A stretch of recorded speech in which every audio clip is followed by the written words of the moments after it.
Hey guys, welcome back to another episode of Real Life with Ty. I just want to give a huge thank you to everybody who has supported me, has retweeted my video, has reposted it, posted it to their story, or asked me to send it to them and post it to their Instagram. I really do appreciate the love and support from the bottom of my heart. I was so thankful at how many people just were supporting me. So thank you guys. If you're new here, my name is Ty and I'm the host of Real Life with Ty. And if you're coming back, thank you again for listening.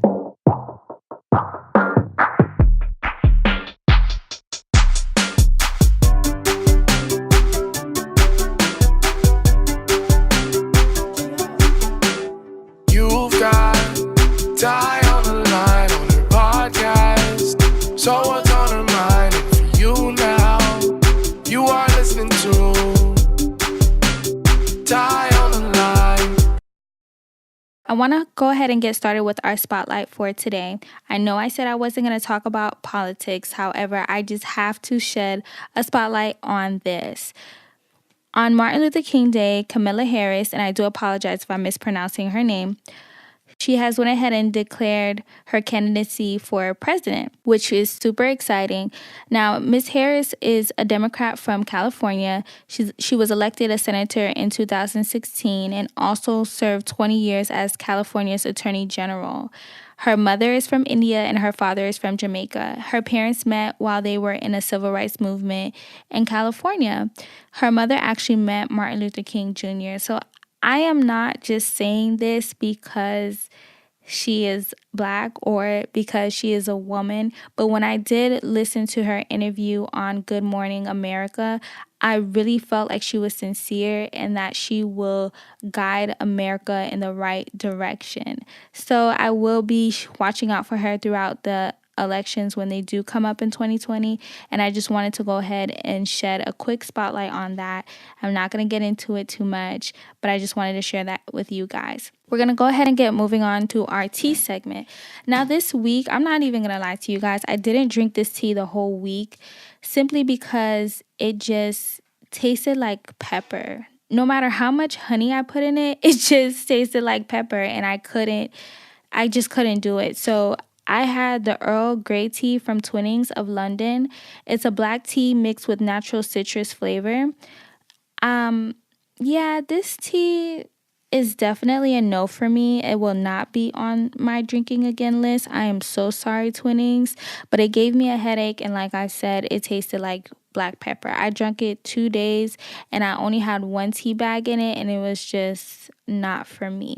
And like I always tell you guys, please send me teas for me to try out while I do go on this tea journey. Let's get started with the topic of the day. We're going to talk about trusting the process. Now, I'm going to go ahead and tell you guys a story about how I lost my job. Well, I was the claim adjuster for a company for 2 years. I was a phenomenal employee, and I'm not just saying that to say it, but it was at the point that I was there for 6 months and I gave my 2 weeks because I found another job, and the CEO of the company offered me a $2 raise to stay. Of course, I accepted the offer and I didn't leave. Now, that summer, I had recently started a second job on the weekends at a treatment center just because I wanted to get a firsthand experience of social work prior to an internship, just to make sure that I was going into the right field, because it's junior year. I'm like, at this point, I still have time to change in case, it's not for me. Now, I ended up loving it. I was at a treatment center that focused on drug and alcohol abuse, and it was amazing. I love that job. I had so much fun. Now we're going to go ahead and fast forward to 2017. I went on a mini vacation to Orlando, and for some reason, everything was wrong. Like, do you ever have those weeks when it's just like everything is wrong? I mean, I got my period on the drive, like an hour into the drive, so I had to stop, find a Walmart, and when I'm driving long distance, I hate to stop. So that was it, and then coming back was just weird. It was just one of those weeks like, I don't know, everything was just going wrong for me. So I ended up actually having to work a night shift just to make up some hours so my paycheck wasn't looking crazy. Y'all know when y'all have those vacations and you take those days off and you're just like, okay, it's lit. And then you come back and your paycheck is like, and you're like, oh, okay. So I didn't want to experience that. So I went ahead to just make up a day or two. Now, on this shift, there was a girl that had an issue with me. I never knew she had an issue with me, but I used to always hear her talk about me through different employees, but I never addressed it. So I'm working, and I was half of claims adjusting is that you're on the phone. So I'm on the phone, and this girl is just screaming at the top of her lungs. She's being so obnoxious. And I honestly felt like she was being like that because I was there. So I'm working, and I asked her, I'm like, can you please be quiet? She turns around. It's like I told her to shut the F up. She turns around and she just told my manager, yo, get your...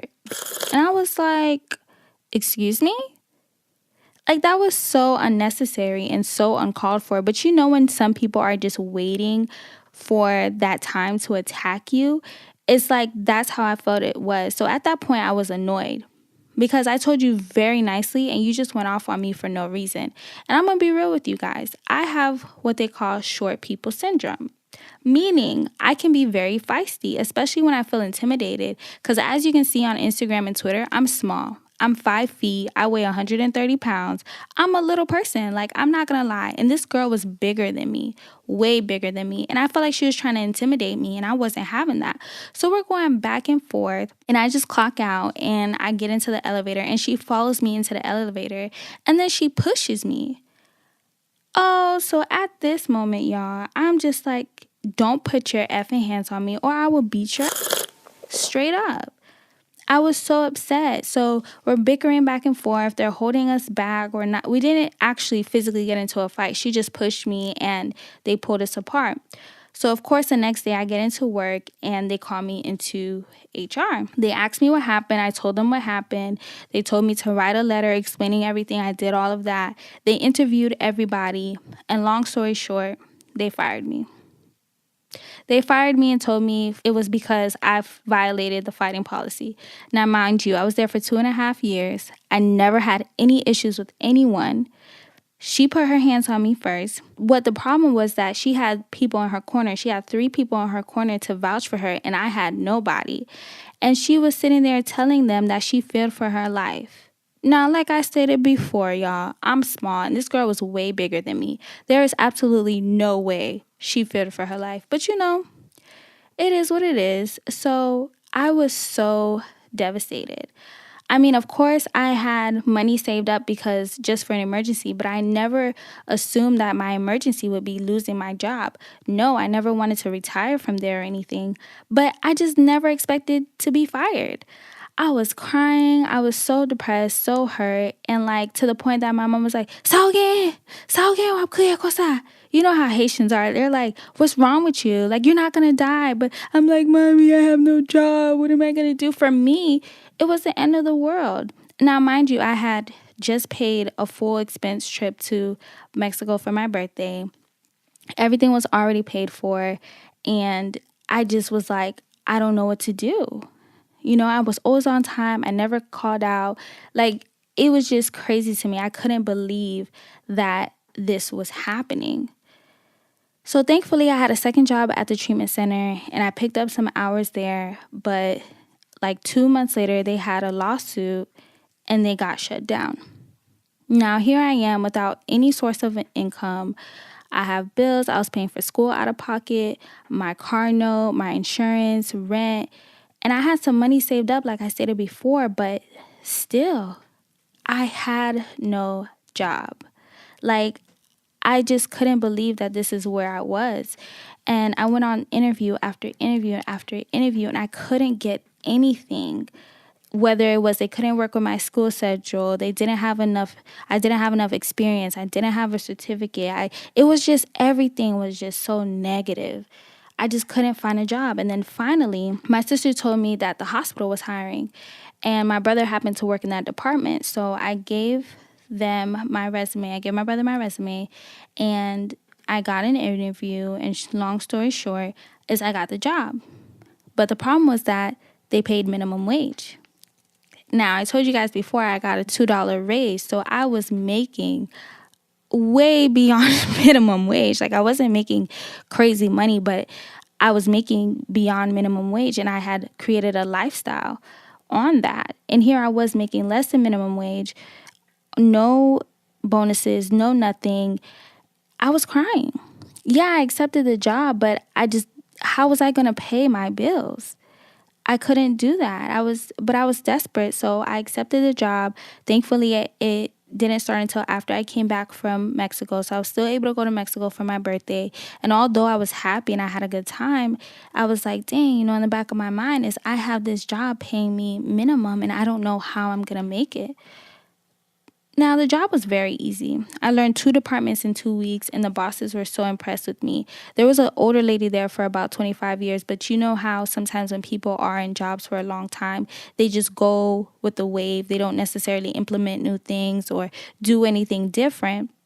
Whereas I came in with different ideas. I came in with things that we can do to make the department better, things that we can do to make the department easier, because they were doing a lot of things old school. So they were really impressed with me. But I told them from the very beginning, like, I don't plan on staying here too long because the pay is not sufficient enough for me to maintain my life. School was getting behind. I had to take out a loan, which I was so against because I didn't want to end up in crazy debt. But my sister convinced me, you're in your last year, it makes no sense.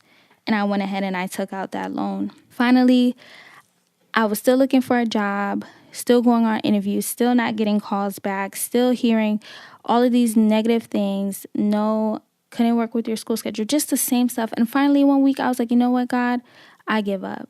Whatever it is that you want me to see, show me. If you want me to stay here, let me stay here. And literally a week later, I got a call from my friend who used to work with me at the place I worked at as a claim adjuster, who is now a manager at another place. Now I want to tell you guys, it's very important on how you treat people. You never know how it can come around and people be able to help you in the future. This is somebody that I used to work with at a previous job who is now a manager at another job and is able to put me in a position that I needed. So I went ahead to that interview. I got the job. They hired me on the spot. And guess how much they offered? The same amount that I was making as a claim adjuster. And I went to the hospital. I gave them my 2 weeks. I said, listen, this is what it is. I told you guys from the jump I couldn't do this. And they offered me a part-time position, only the weekends, that actually ended up paying the same that paid me at the treatment center. The same amount that I was getting at the treatment center, I got that at the hospital per diem, because apparently when you're per diem, you don't have any benefits, so they pay you more. That's how it ended up working out. At the hospital, I am a case manager assistant. Basically, I'm getting the experience that I would be getting as a social worker. So I've been at the hospital for about a year now, and I have a year experience as a social worker.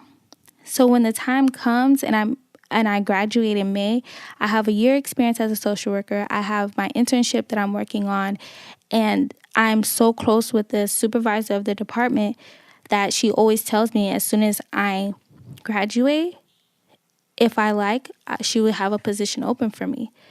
Now look how God turned that around. Because to be honest with you, I hated being at the claim adjusting place, but I was just comfortable. I've been there for 2 years. I knew everybody. It was really chill, really easy, good money. And I was just comfortable. And God had to put me in a position where he seen that I was comfortable, and he needed to get me out of that comfort zone. He needed to show me that there is so much more out there, that I wasn't living up to my potential and I was just going day by day. He had to put me in a position where I had no choice to leave, because he knew that I wasn't going to do it. I wasn't looking for no jobs. I was ready to ride it out until I graduated, because it just was like I said, I was comfortable. It was easy. And that's how you have to, sometimes when things happen and you don't really understand what is going on or why it's happening, you have to sit back and just think, God, what are you trying to show me? God, what do you want me to learn from this experience? Why is this happening to me? And I know at the time, because like I said, I was crying. I was so upset. You're not going to understand it. But later, when it's all said and done, it will come around full circle. Now, I got my full-time job back. I got my part-time job back. And I was able to go ahead and just be put in a better position. Now, I never would have seen that before. To me, I felt like I was being punished. I'm sitting here thinking like, God, did I ever get anybody fired? Like, what type of karma is this? How did this come back around, Bungie? Like, really? But it's just that it was God's plan. And I had to trust the process. Sometimes you really have to let go and let God. I know we hear it all the time and we don't implement it, but I'm so serious. Let go and let God. Now my faith is so much stronger. I don't worry about anything. If something happens, I pray about it and I let it go. Life is too short. Yes, I have stress, minimal stress, but the big things, I leave them in God's hand because He has a plan for me. And if you don't believe in God, whomever you believe in, whether it's the universe, whether it's Allah, whether it's Buddha, whomever, the higher power, that person has a plan for you. And you have to have faith and be strong enough to trust the process.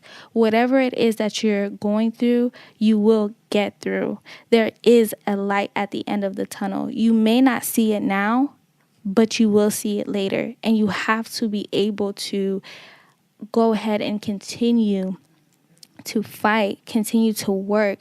You have to do your part because prayer without work is dead. You have to do your part and you have to trust and believe that God will make it work. Just trust the process. So this week, the challenge is to let go and let God. Whatever it is that has been bothering you, whatever it is that has been on your mind and you have really been stressing over, pray about it. To whomever you believe in, to whatever you believe in, pray about it. Meditate. Read a book. Woo-sa. Just relax and trust the process. If you don't understand, ask God to show you. Ask God to tell you. And you will figure it out. So, like always, if you have any questions, please feel free to email me at Real Life with Ty. Follow me on Instagram, Real Life with Ty, as well as Twitter.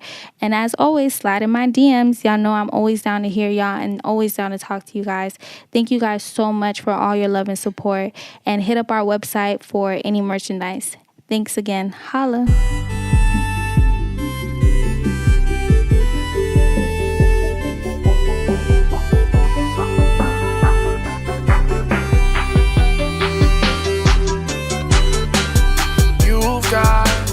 Die on the line on her podcast. So